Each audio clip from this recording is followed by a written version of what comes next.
Well, good evening, everyone. Good evening, Josh. Good evening, Justin. How are you guys? Great. Thanks for having me. Of course. Yeah, I mean, I'm here. Although Of course. I'm a little offended that you put me on after Jason Hare because I have to perform after him, and it is not going to be the same level of articulation. Listen, Jason Hare is a tough act to follow for just about everyone. So don't feel too bad about that, Justin. Welcome everyone to our bi-weekly is bi-weekly twice a week, or is it every second week? What's the I've heard it both ways. Okay, so this is our bi-weekly Hebrew reading stream, Ibrit. I am joined by my co-host, Dr. Joshua Bowen, and we also have two surprise special guests, Justin from Deconstruction Zone. It's great to have you back with us. It is certainly my pleasure to be back with you guys. That's awesome. And of course, Dr. Josh's fabulous new beard.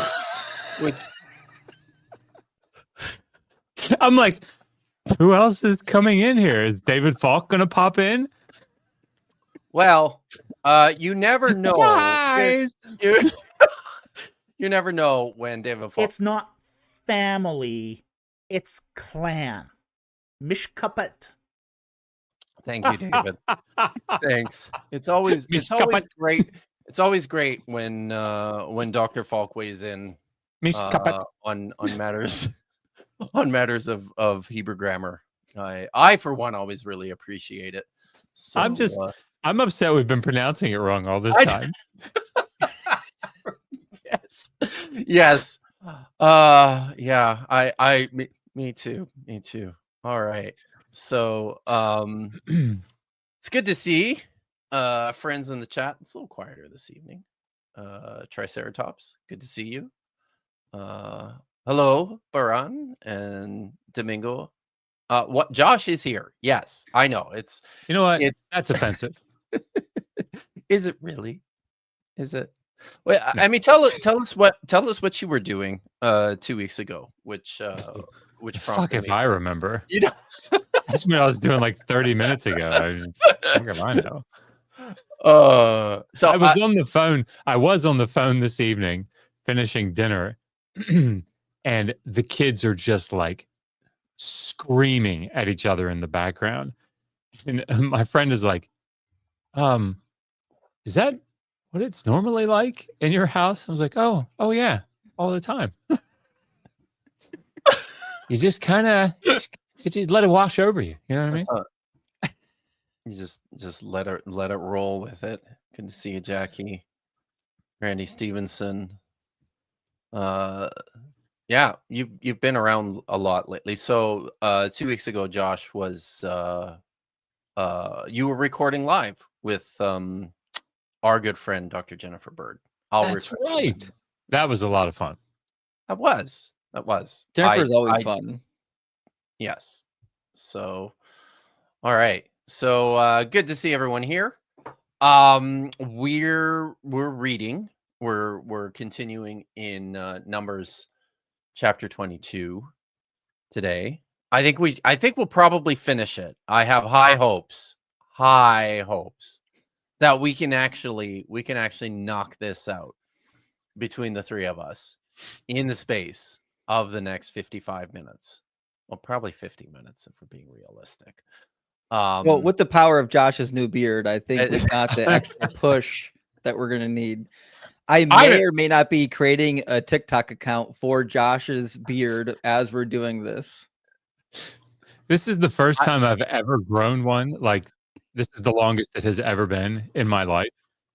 And I keep saying to Megan, like, I don't know what to do. Like, like I keep like trimming here, or shaving here and shaving here. Like, did you get a grooming kit yet? Because that's usually the first thing. Right? Look, don't even come at me, bruh. Like, I've got all kinds of Murdoch of London, balms and oils and I got different brushes. Like, come on, don't play with me, dog. I just don't know what to do about shaping.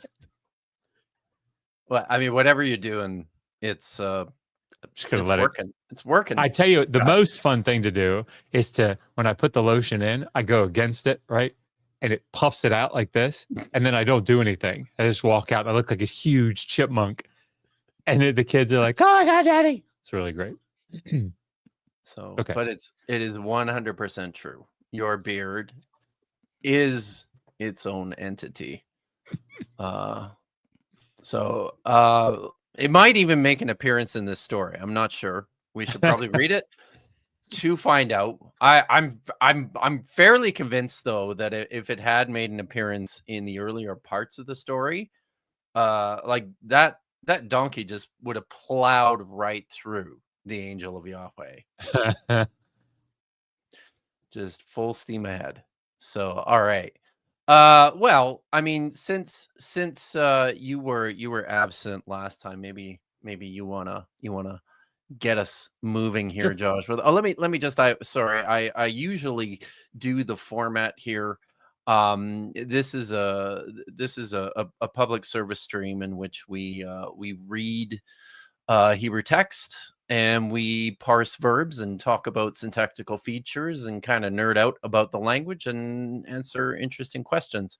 If you guys have questions about the text or just about anything else, feel free to throw those in the chat. Super chat for priority. And thank you, Objectus in Domo Deuce, for the $5. Yes, fuck you. We are awesome. So, am I allowed to say that this early, or have I just completely? Have I completely? You can say anything you want on YouTube. Fuck the stream. Is it all over? Jody. It's okay. So, but thank you very much for the $5 super chat. So, I think the way this works is we take turns reading the text. Each of us will read a verse. We'll go through the verbs. We will translate, and and we'll just get through it. We'll get through it together, guys. So, Josh, do you want to start us off? So 36. Vayishma Balaq ki va vil'am vayetse likrota el ir Moab asher al gvul Arnon asher biktsei hagvul. So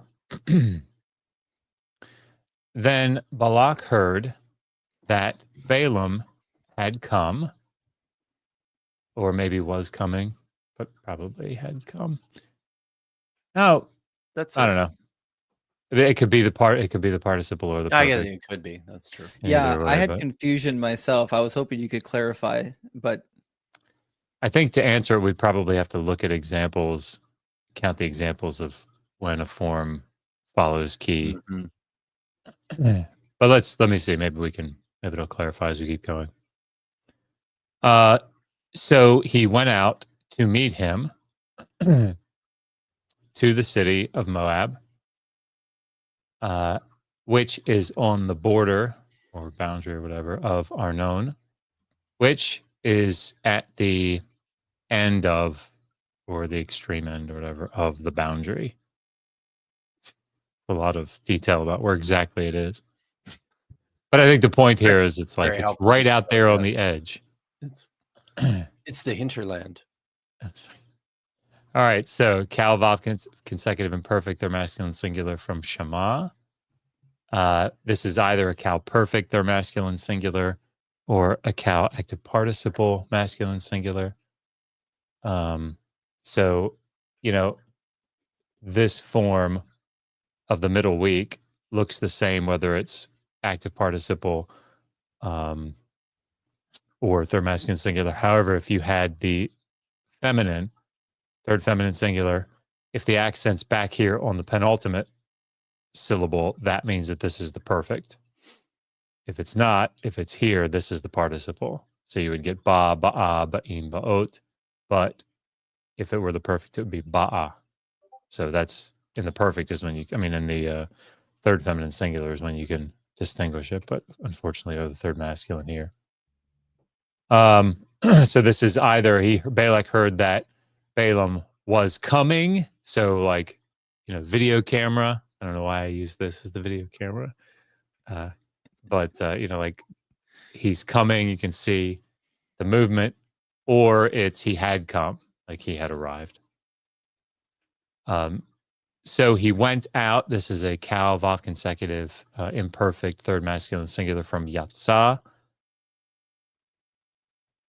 We remember that these first yods, when you add the performative, the yod syncs up and you get Yetse. So Vayetse.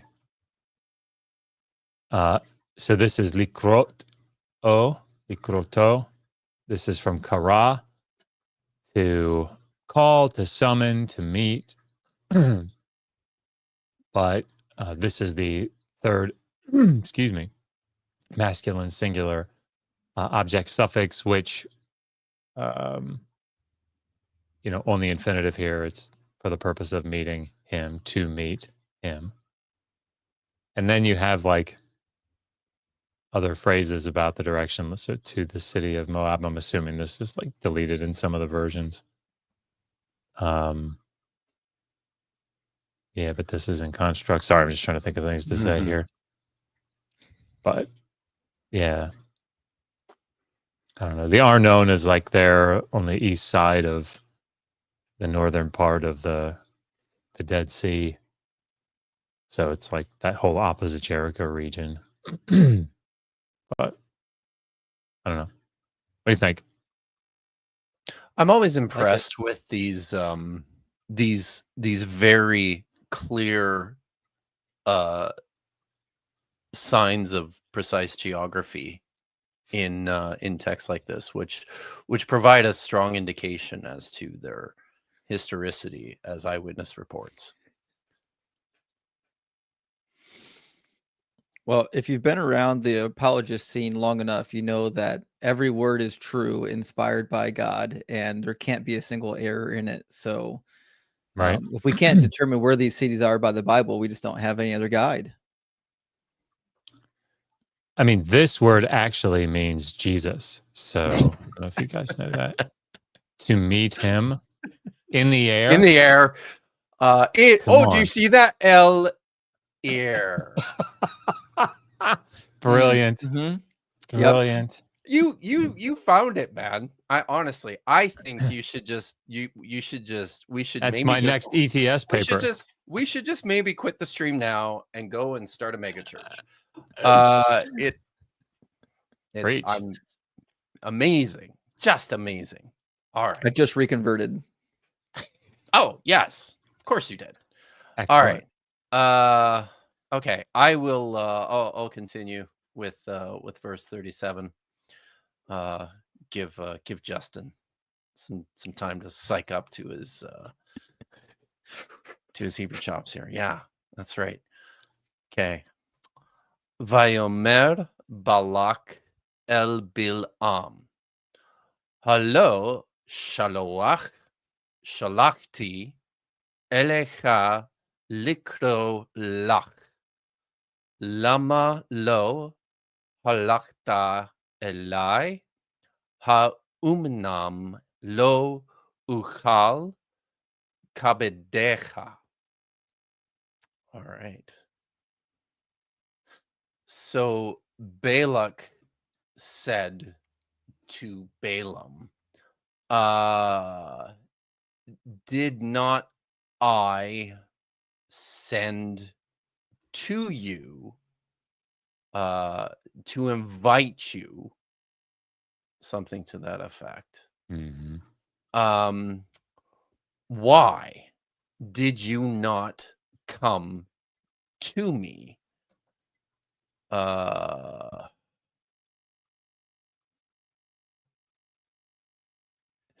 I'm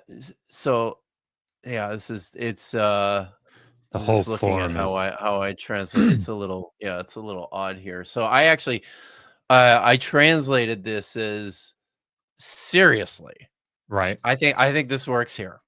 Yeah. Seriously.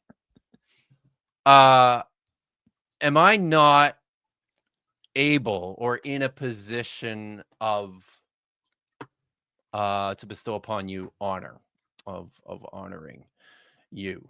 So it's, yeah, some of the diction's a little difficult here, but yeah. So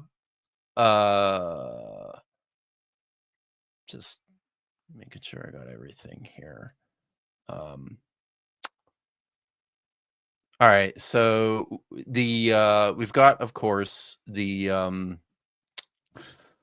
verb consecutive, imperfect, vayomer, third masculine singular.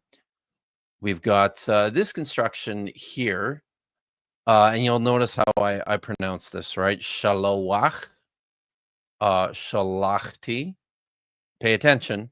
There's a holum hiding there beside the lamed, right, kind of on the corner of the chet there, and there's a furtive patach underneath the chet as well. I don't know if we've ever talked about those on the stream, but very often within the Masoretic text, you'll see these vowel points. Is it always the patach? I think it is, isn't it? Mm-hmm. Yeah. So on the ends of words, and you'll notice that they're positioned instead of directly underneath the letter, as you would expect. They'll be shifted over to the right, and in this case, sitting almost directly beneath that left leg of the chet. And you notice in my pronunciation of this, I said shalowach as opposed to shalocha. That's all this means. It means that you're pronouncing that you're using the letter, the actual consonant, to close the syllable as opposed to open the syllable, as one would normally do in a situation like this. So that's what the furtive patach is. This is an infinitive absolute, and it's used in conjunction with the with the first common singular perfect verb, which is also kal.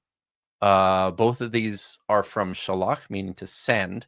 And most often, the infinitive absolute, as we know, is an intensifier. I certainly, how did I write this up in my translation? Did I not urgently send? I think is a fair way of thinking through and translating this kind of an expression.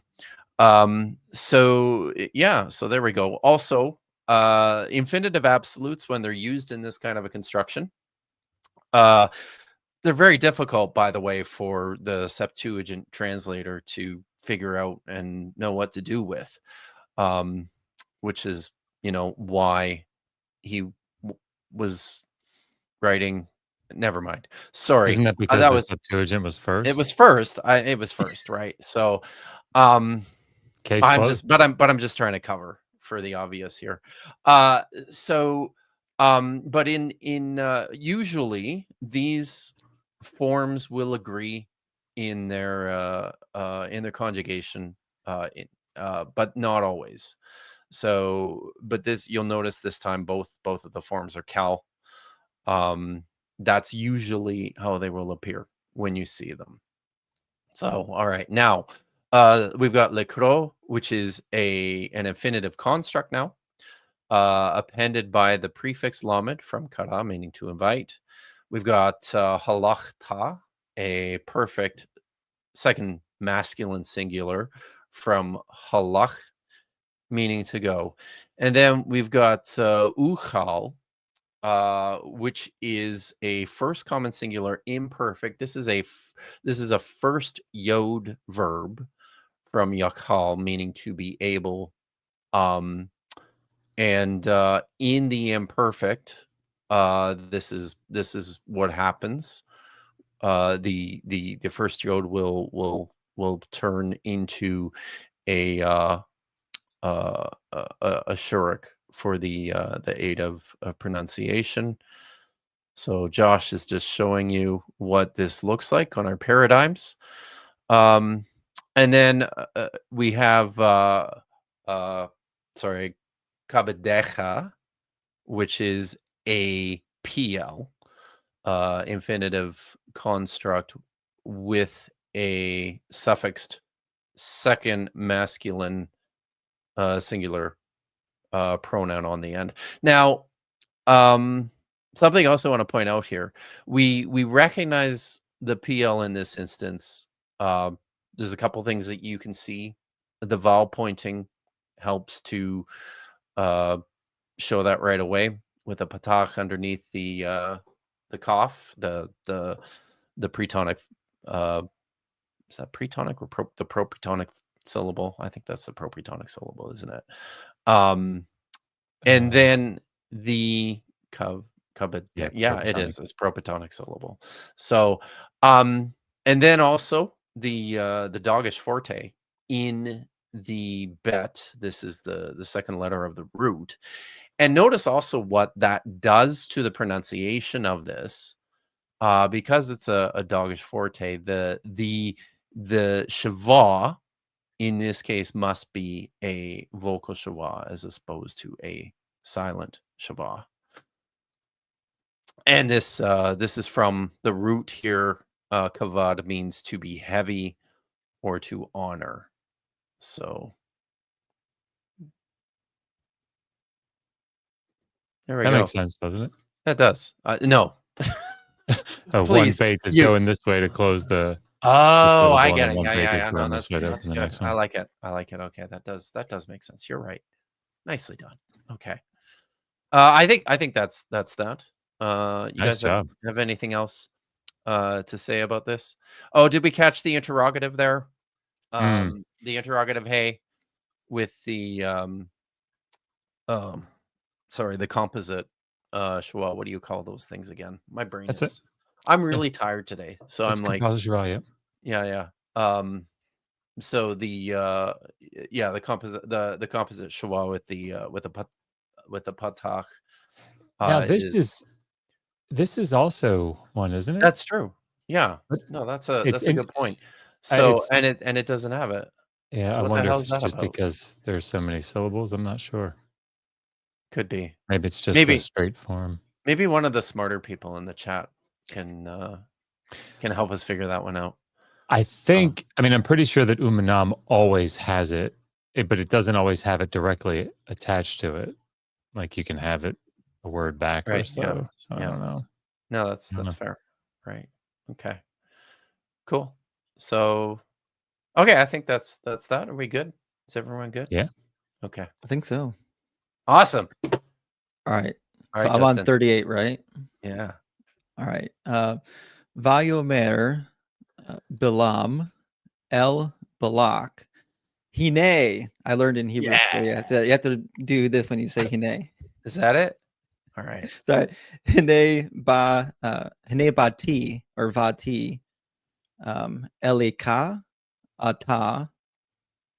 This is a tough one. Let me see if I can pronounce this one quickly. Hayakol Ukal Daber Me'uma Hadaber Hadabar Esher Yasim Elikim. No, it's Elohim. Sorry. I need to make my text bigger or make the screen bigger. All right. Biffy. It's not you, it's me. That's what she said. Oto. Adaber. I think that's the. I mean, I have heard that on some some private Zoom calls. I need to make my screen bigger. So I think most of the stuff in here is stuff that someone at my level recognizes. Vayomer is the third masculine singular of Amar to speak. So he's and he said Balaam said to Balak El Balaq Hine look behold. Please don't say that. I hate translating behold. I know. And I've gotten much more in the practice when I'm encountering these expressions to Yeah. translating them more as look, Right. right? I think that effectively captures what's going on here. Right? Yeah, and that's what I was told in school, that look is probably more to the point, but behold sounds more biblical, if you know what I mean. I mean, I don't know. I took this as like I have just come to you, because Mhm. Hine often has that immediacy, like Right, okay. it just happened. So I don't know. I mean, this is where, from an interpretive standpoint, it's just, it can be Interesting, what. because Mhm. the way that my brain saw it coming was he said, it's like, look, Vati, I came Eleka to you. He's like, hey, pay attention now. I got something important to say. I came to you. Yeah. That's Now, how my brain did it. yeah. Yeah. I like it. Now, and this is the form I had a little bit of trouble with. So we have this word, um, hayakol, which I think came from yakol with the interrogative particle. Is that what's happened? Yep. Yeah. And isn't this to be able, or not? Yes. Not to. Yeah, it's a form of be able, but it's so much differently than how it shows up in 37 and the very next word, ukal, that for me, to make the grammatical explanation is maybe beyond my expertise.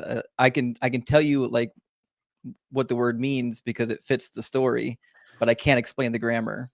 Well, if you have this root is the same as the root of this word, Mm-hmm. and this looks like an imperfect. Mm-hmm. If you have two roots that are exactly the same, two verbal roots, the first thing you should probably think is an infinitive absolute.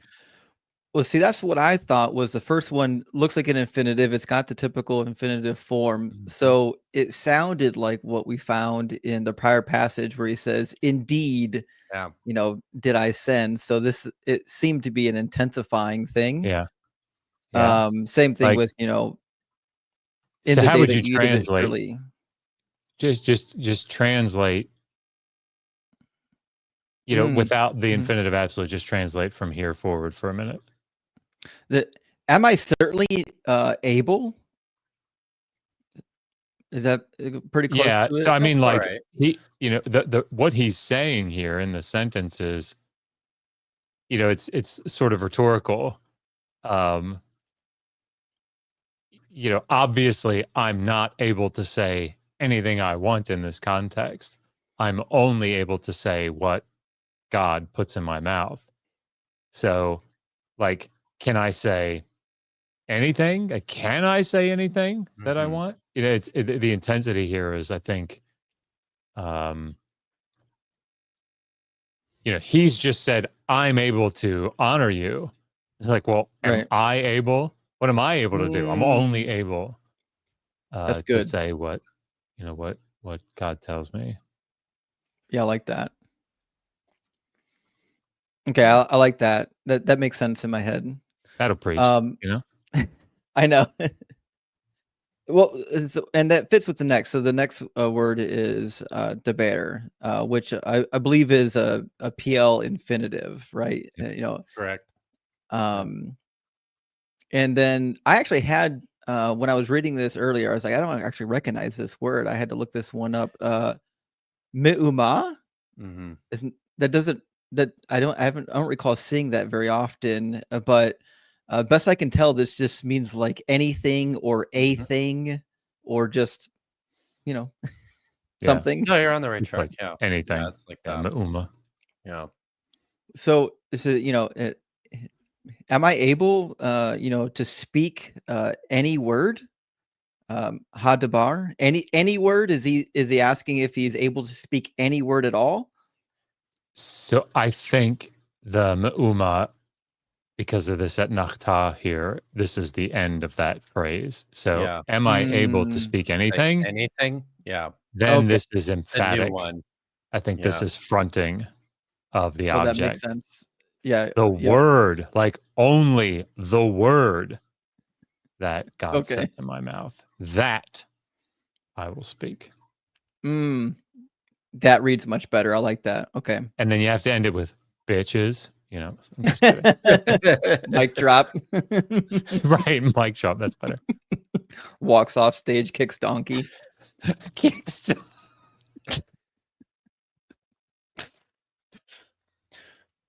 I mean, we're assuming that now that the messenger of Yahweh has been left way back.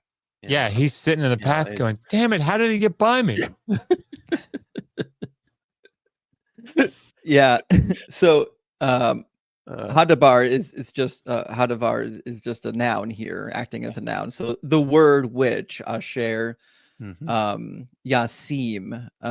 which that's he put, if I'm looking at there correctly. Well, that's or no, it's not the he will put. Yeah, there you go. Okay, yeah, because that's not completed. That's a future. Right.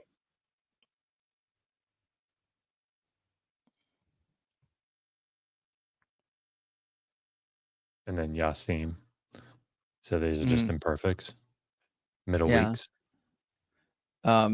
So the word which God puts or will put bifi in my mouth. Oto, which is a hymn. That's a form of who, right? That's another form that trips me up, is some of the pronouns, the way they get conjugated, if that's not the word for it, but the morphology of some of the pronouns trips me. Yeah, so you get this OT. is the Otra, difference otaf. between subject pronouns and object pronouns, right? So basically all that's happening here is that this is the direct object marker with the third masculine singular pronoun suffixed to it. So But that's look at the fronting of this stuff. Yeah. Is just like Yeah, start. right.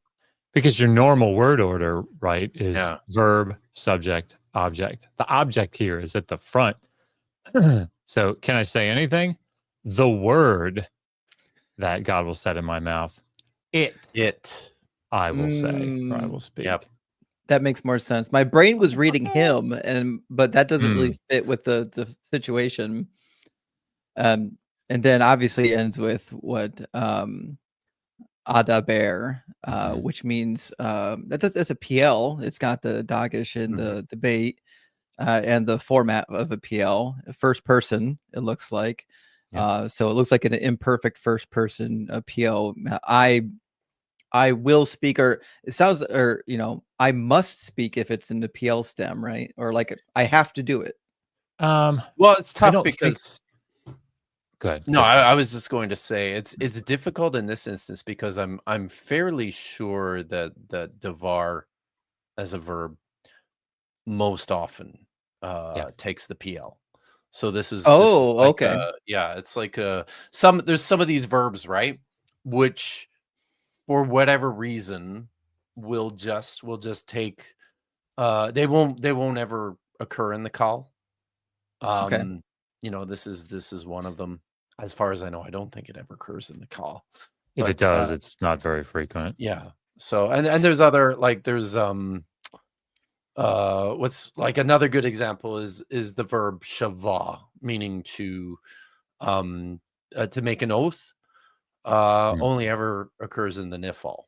Yeah. It's not passive though, right? Like we don't know why some of these things occur. It has something to do, I'm convinced, with the deeper etymology of a word like that likely had some sort of passive action attached to making oaths, but whatever connection that is has been lost over time, and we've just retained, like, it's like a fossil almost of its etymology. So all that to say, there's certain words that will only occur in certain stems, and Tavar is one of them.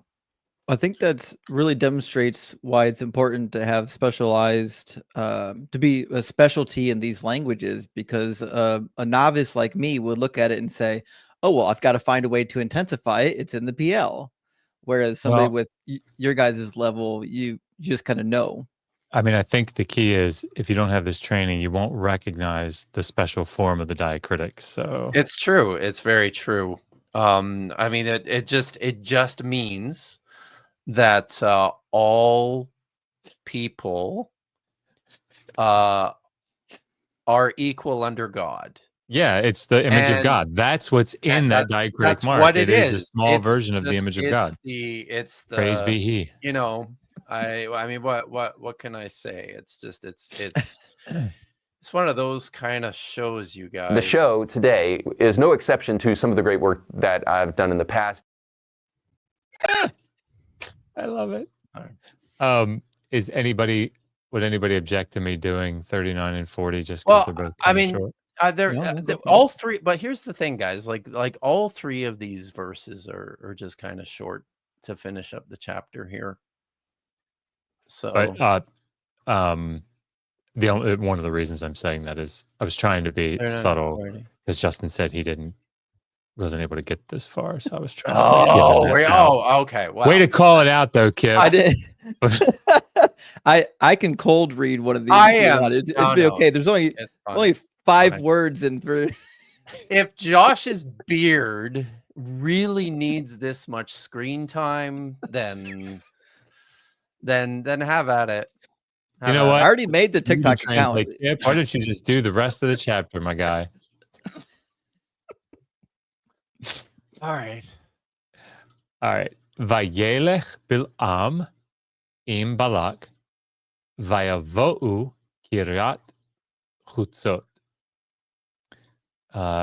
So Balaam went with Balaq, and they came to, and I kept saying the city of outsides.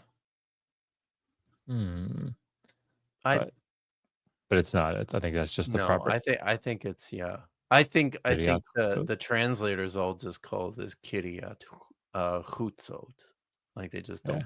It's just as a name. Once like again, the city of, what is it? The city of courtyards is like Once again, just the the precision of the writer here to the geography of the place. Just it's like he's standing right there, reporting what Balaam and Balaq are saying to each other.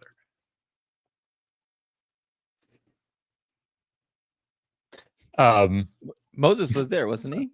Yeah, obviously. It's not confusing. This is the Calvav consecutive imperfect. They're masculine singular from halach, just so that we go over some of the stuff here about forms. When you have, we talked about first yods, but a first hey acts like a first yod. So when you put the performative on, that first hey goes back to an original first yod. And you get yelech. But so if your form is yelech, but then you put the vav consecutive imperfect form, then the stress sucks back toward the vav. I'm pointing here with my pen, like right here, but of course I'm not using my document camera, so you can't see any of those movements. So it goes back this direction. So that means that when you syllabify this like that, you have this closed syllable with a long vowel, and Hebrew doesn't like that. So then it gets a goal there, vayelech, which is why you get that form.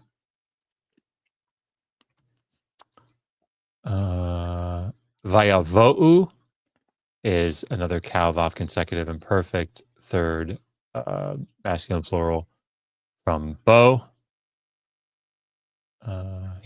That's it. All right, you're gonna take. No. You've You've already shamed me. I don't know. No, listen. I think you should take verse 40, and I can do verse So that I can 41, sit here and struggle with what shalach means. In well, the PL. I'm hoping that you know, by the end of the stream, Justin will have got your new beard 1,000 followers on TikTok. So it's I can't get on TikTok anymore because once What? I deleted it, Oh, you can't Really? re-download it. no. no, it won't let me. Are you serious? Yeah, Is that's that why where I'm you've not there been? anymore. Oh my There's a God. way to do Here, it. I thought it was just because you were writing a grammar. No, But holy cow. no, I'm like, I've tried. wow, crazy, man. That's There are okay. there are some days I'm just very thankful to live on this side of the 49th parallel.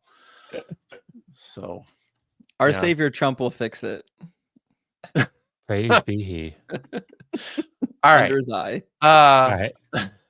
Vayizbach Balak Bakar Vatzon Vayashalach Levil'am Ve Lasarim Asher Ito. And Balak sacrificed like cattle and sheep. These are probably collectives here. Probably doesn't mean a cattle and a sheep. Mm. But I mean, I guess it could. And this is why this is weird. So Shalach in the PL, we were talking about this off air. Mm-hmm. It has several different meanings, several different nuances. Which one fits here is tough. So you have the lamed here marking the indirect object, maybe the indirect object. So sending something to them may be part of the sacrifice. It could also be marking the object, and it could be to sometimes shalach in the PL with lamed as the like the accusative marker is like to release. So I was trying to figure out, like, is Balak releasing Balaam and the princes that are with him? That didn't make a lot of sense to me. Anyway, but I ended up translating this. So he sacrificed cattle and sheep, and he sent to Balaam and to the princes that were with him, fill in the gaps, some of the sacrifice. So, like, to eat ostensibly. I don't know. So I'll parse, and then you can tell me I'm wrong. It is a little, yeah, especially with what follows up in it, verse 41. It does make it a little even more awkward and odd. Yeah. So vayizbach, this is just a kalvav consecutive imperfect. They're masculine and singular from zavach, to sacrifice. As we've said, vayeshalech or vayeshalach is a PL vav consecutive imperfect. They're masculine and singular from shalach. You can see the very nice vocal shavand, the performative, double middle radical. Sometimes you will get in verbs like this with the third guttural.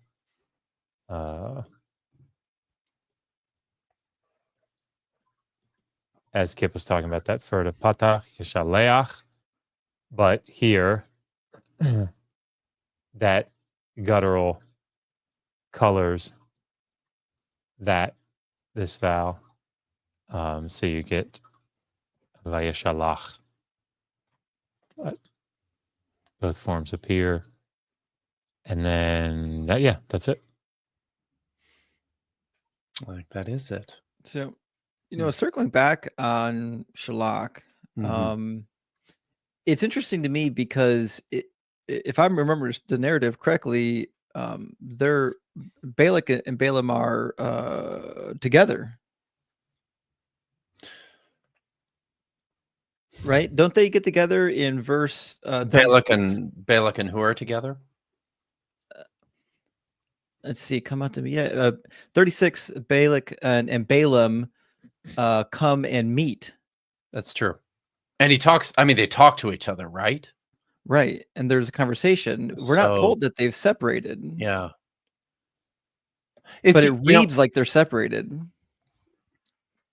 It feels. I mean, this often feels like such a convenient and maybe a bit of a cop out. But it's in moments like these when you have difficult texts or moments of confusion within the text. This oftentimes is an indicator that there's sources behind this that writers are trying their best to incorporate, but not entirely sure what to do with. But I actually don't know anything about the source criticism of numbers 22 and 23. But I'm willing to bet that Good, are there's you? extensive discussions. I don't Guy know calls anything about himself the a sex criticism. Listen, guys. I don't know if you knew this, but I'm a Dead Sea Scrolls scholar. So just leave me the fuck alone when it comes to this kind of stuff. Okay. Just so that John Williams, who's in the chat, I picked the wrong moment to look down there because somebody wrote Shalak refers to linen soaked in trunks, which is why I may have laughed. But he said Shiva, it is Shua. Yes, we're aware that the sixth letter of the Hebrew alphabet in antiquity is pronounced like a W. Yeah, it's not really pronounced that way today. And to keep confusion to a minimum, instead of saying Wyomer, we say Vayomer. Vayomer. But thank you for thanks for pointing that out. Thank you for pointing it out. We didn't know. Well, Justin didn't. So listen, I'm a student here.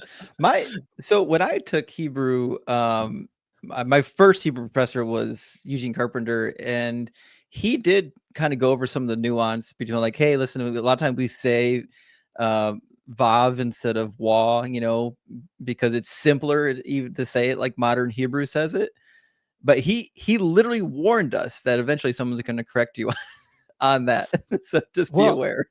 I mean, so there are times that it's useful. So in this construction where you have this, the remnants of this diphthong, what we pronounce ave diphthong, in antiquity have been mawet. So ow. So when you think about how does that change when the accent shifts, awe goes to o, awa, o. Like that makes sense. That can help, because ave to o there's not a smooth, that doesn't make a lot of sense. Yeah. So there are times that it's good to recognize that in antiquity, that's why it was pronounced that way. But, I can't bring myself to say Daweed. Sorry. Yeah, I know, right? I know. It's after a while, you just, Daweed went here. All right. Wyomer Daweed. If I say it, I just got to hang it up. Simone and I had the same thought when you were talking about the sources, Kipp. I grabbed the same book that he did. I'm not and I'm not, and and I should clarify that when I oftentimes, when I'm talking about sources, there's my understanding of how the sources we identify are discussed in the literature, but there's sources we don't know behind the text as well that I often wonder about, because he's not, I don't think he's just inventing this story as he's writing it. Right. So I agree. Yeah. But he's got something. He's got the Greek. Because I don't understand why this is so confusing to you guys. Oh my God, maybe we should just be reading it in Greek. If we were being true to form. If we were, okay. My on whole that education note, was a waste. On that note, I'm gonna close this out on verse 41. Vayehi vaboker vayekach Balaq et Bilam vayalehu bamot Baal vayard misham kitzeh ha'am. So it happened in the morning. Balaq took Balaam, and he brought him to. So this there's some interesting stuff going on here. This is this is the plural of Bama, which is usually the high place or the hill. So literally hills of Baal. I know I think at least one English translation actually just calls this Bamot Baal as a place name. I don't know about that. The Septuagint also translates this as like the pillar or the memorial of Baal. It's Stelain to Baal. So yeah, I'm sure there's a helpful note there. Maybe that's just marking the Septuagint reading. Did you verify with the Red Sea Scrolls? The high place singular is proposed. Yeah. Yeah, that would seem more likely. So yeah, so there's that. And he saw from this high place literally the end of the people. And this is, I think, it's a prophecy. All the way. That's it. He could see all the way out to the extremities of this. Sorry. I'm in a mood tonight. I'm working hard to hold myself back from saying "shut the fuck up," but here we are. You don't want that smoke, Kipp. Oh. The longer the beard, the more you're likely to get smitten. What is happening? It feels like I'm dealing with two of you. This is Dark Bowen tonight, guys. It really is. Okay, so I'm gonna parse some verbs. Vaihi is a third masculine singular imperfect with the vav consecutive from haya, meaning to be. And this is the verb that has all the problems. It's hollow. It's the first guttural. It's the third guttural. Nobody knows what the hell is going on with it most of the time, which is why it looks like that. And that's all I'm saying about that. Vayakach is a third masculine singular imperfect from lakach with the vav consecutive. In this form, the lamed quiesces, and it what's the word I'm looking for? It assimilates. That's right. Assimilates into the kof there. That's what we see happening. Then we've got this lovely here. Vaya alehu is a hifil imperfect, third masculine singular with a suffixed, a pronominal suffix who added to the end of it. This is the object suffix. Allah means to go up. In the hifil, it can mean to cause to go up or to bring up. This is also the word that very often means to sacrifice, but it doesn't mean that here. He didn't sacrifice Balaam. Well, there'd be a Cain here. The high places. So. It's true. There you go. Yeah, so that's what's happening here. He brought him to Bamot Baal, the high place of Baal. And we've got this one, Vaya'ar. This is from Ra'ah. This is a third masculine singular imperfect with the vav consecutive from Ra'ah to see. And the hay, because this is a third hay verb, the hay has dropped off. And I believe because it's because of the double the double weakness of this form. That's that's the reason why we're not vocalizing anything underneath the Aleph there. So I think that's I don't know. Do you have anything more to say about the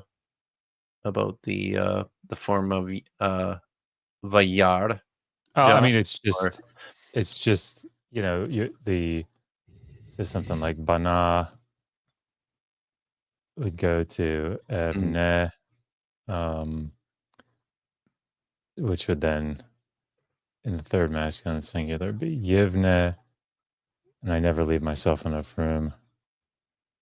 So yivne, when you put the vav consecutive one, Mhm. the accent pulls back here. So, if we think about our thing, this gets really heavy, which means the hay pops off, and that results in that form. But when you have this now instead of like something has to happen here with the Shiva, which was silent. And Yeah, so that you get was the question I Vayivan. had. You get Vayivan. It's got to be it's got to lengthen too, right? Justin, so you can't have. It's just got to come back to a full vowel, Yeah. but it's got to be a short vowel here because it's in this closed unaccented syllable. So Vayivan, because the accent's back here. Did that answer your question, or do you have more? Well, I guess my question is like, what's going through the mind of the Masoretes, because the Shiva is acting silent here, correct? So if you're a Masorete and you've got a consonantal text in front of you and you're adding the pointers to it, what's the indicator that you need to add a silent Shiva right there at that particular point? Because theoretically, if what would happen if you didn't include that, is what I'm saying. What if you just didn't put that there? What rule do you break? You mean as far as the Masoretes are concerned? Yeah, that's what I'm trying to figure out. Is I mean, I how think they they just determine. Yeah. So sorry, you're talking about here.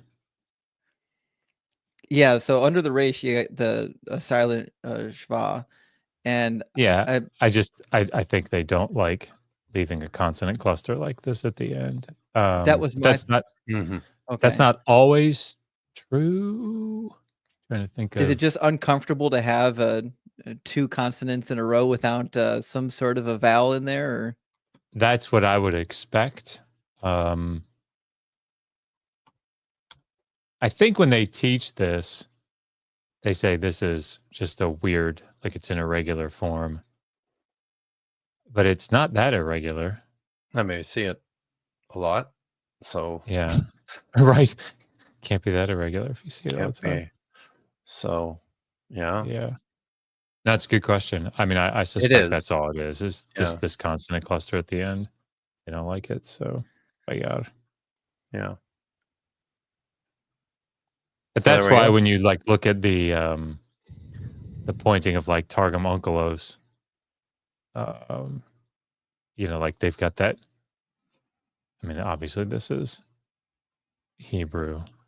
But what would it be? It'd be like I think would it be like that?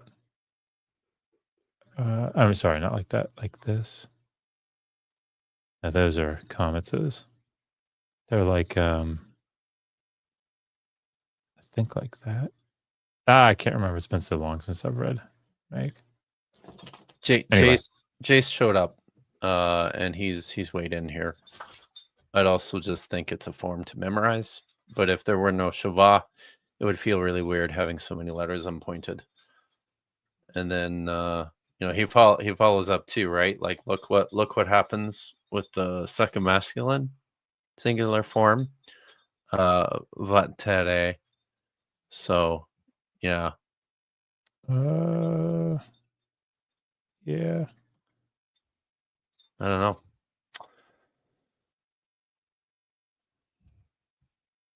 I think that's what it looks like. Vatere. Yeah, I think so. Yeah, he says that's right. But All right. thankfully, Well, we don't have to reconstruct these things when we read. it's unless true. we're- And that's probably time. We've got a couple of super chats and I mean not a lot of questions, but I think some very very important comments to cover here. First of all, my unfinished journey. Thank you for the $6.66. Hail Nero, hail Doctors Kipp and Josh and Justin, and what's happening, Dr. Josh? Very nice. Very nice. Very nice. That's a deep cut. That's a deep cut. That was our scholarship, HAPS, Humans Against Poor Scholarship. So HAPS is what we called it. Thanks for the super chat. My unfinished sock, is here. Thank you for the $2. Don't chat dumb puns, just like and share instead. Always very good advice. Marsha Anderson just threw money at us, so thank you very much. Jason Hare showed up late and felt the need to super chat, so thank you, Jason. Wish I'd known earlier, would have shown up and listened. Yay. See, this feels Always. like a shot at you, Kipp. Oh, ouch. You know, like, yeah, maybe, hey, maybe. Yeah, your announcement game is off. That's what's going on here. You know, maybe that's it. I'm trying to work on myself, guys. And He was too busy watching David Falk. I have He spent 9 hours. 9 hours. It will never die. It never will. All right. Objectus in Domo Deuce. Thank you for the $5 super chat. I'd love to go through the perfects and imperfects of Isaiah 7:10-14 and why adjectives are translated as verbs.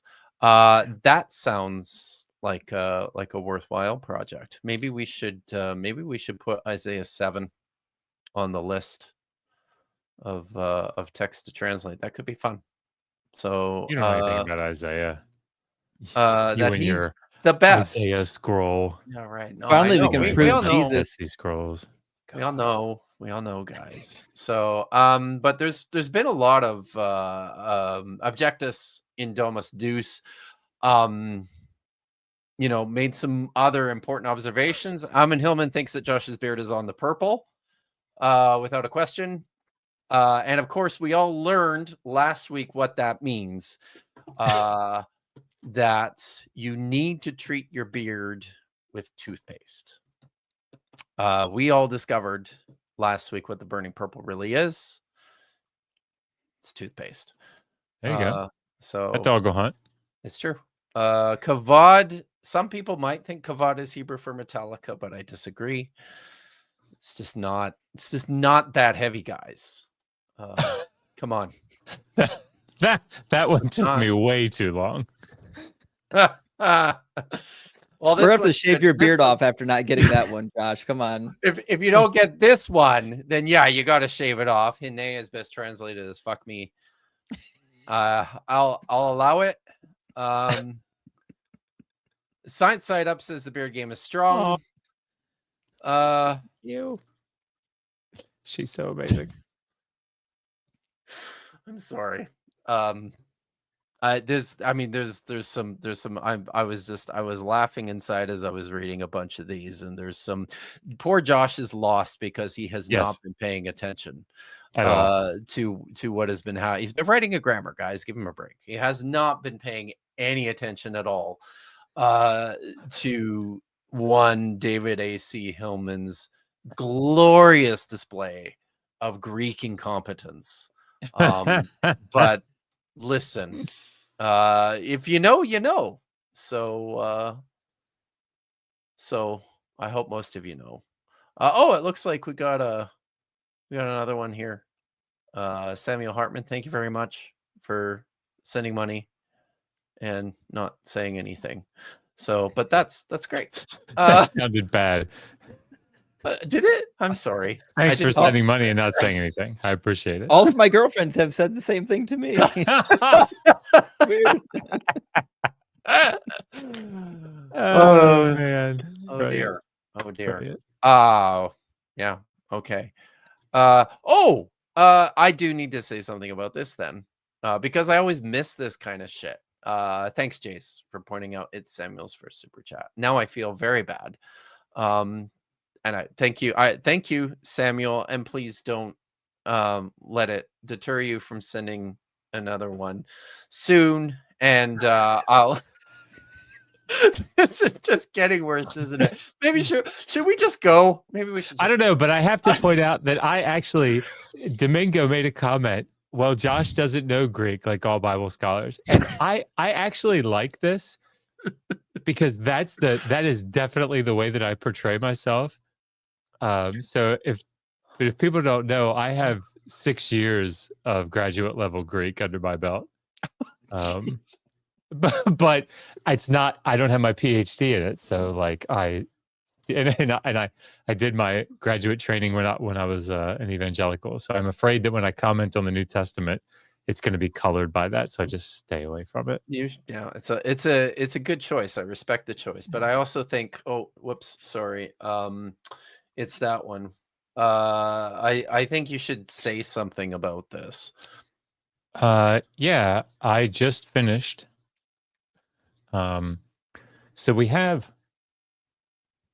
Megan and I wrote this grammar a couple of years ago, and then volume 2 of it is back there. So then I decided to keep the series going, and because I'm teaching Hebrew, I'm teaching 2 Hebrew classes this semester, I decided to learn to read ancient Hebrew. So I just finished volume 1 of Learn to Read Ancient Hebrew. So that should be coming out the first half of this year. I would think it'll get published. Crazy. Yeah. So there you go. Megan got the draft today to start amazing. do her edit. So that's, I made fun of I won't make fun of you, but when my former boss, Torleif Elgvin, told me that he had written a book in 3 weeks, I laughed at him. But and I saw the draft and then sent it back and said, I think maybe you wrote this a little bit too quickly. I won't say that. I'm sure. I mean, if you ever awesome. if you ever decide to look at it, yeah, I started it.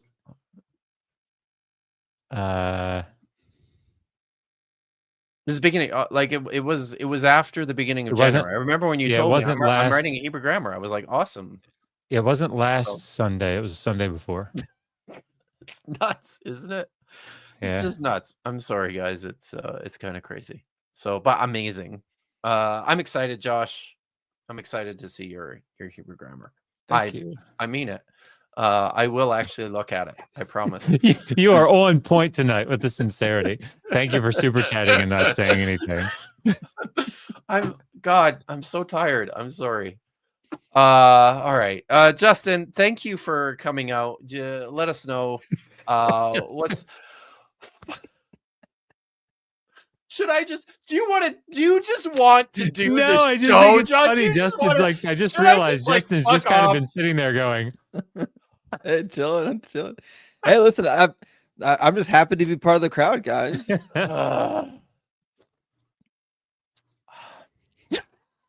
Sorry. I'm just gonna hit mute. My dog just left. Yeah, that's when you really know that you've overdone things, when the dog's had enough of you. That's it. So Justin, God, so what are you doing this week? I'm doing mostly, what I typically do. I go to work in the mornings, and then at night I debate apologists until I get a headache, and then I'm going to be going to bed. But as usual, I'll be debating on Friday night, Sunday night. I'll be on the Atheist Experience again this weekend. I'm a main host on the Atheist Experience now. So wow. This is. Keep in mind, I never got online in order to debate. This was never my goal, and now this is literally all I get to do. I'd much rather be doing reading Hebrew with you guys like you. Well, listen, thank you very much, Emergency Moto, for the very generous super chat. You've apparently made him very happy. This has been my dream team up. Y'all are my favorite. Thanks for all you do. Thank you. All four of you. So appreciate it very much, Emergency Moto. All right, Josh, do you have anything going on this week, the next few days? Or I'm gonna try to get some sleep. That's my goal. writing? You've got kids. That's not in the cards, buddy. No, it truly isn't. But we applaud your effort. So, and we're with you. So, I am going. I'm going to be on Dapper Dinosaur's show on Saturday morning to continue with Bodie Hodge's terrible and hilarious book all about the Tower of Babel. Sorry. And then on Sunday, guys, I'm kind of excited about this. On Sunday, I'm going to be live on the Kentucky Atheist. I've never been on the Kentucky Atheist before, so I'm super stoked about going on the Kentucky Atheist. What's the Kentucky Atheist? I just assumed everyone knew. Not Milwaukee Atheist. No, the Kentucky Atheist. Do you know? I don't know you about know? the Kentucky Atheist. Do you know anything? You don't know the Kentucky Atheist? I feel terrible now.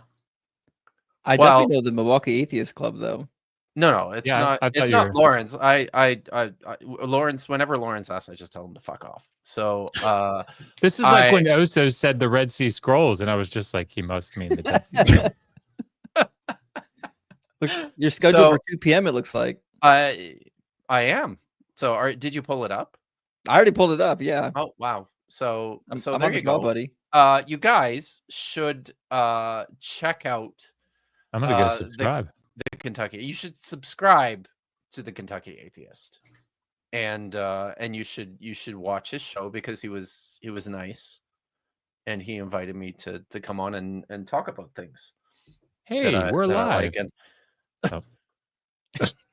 And sorry, Simone knows deep down how I feel about this. So it's Lawrence is a good guy. It's true, guys. Don't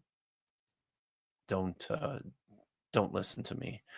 All right. And then I think we were actually, Josh, I think we're both on a stream together next week on Myth Vision podcast in the evening. Oh, that's right. On Thursday night. So come check it out, people.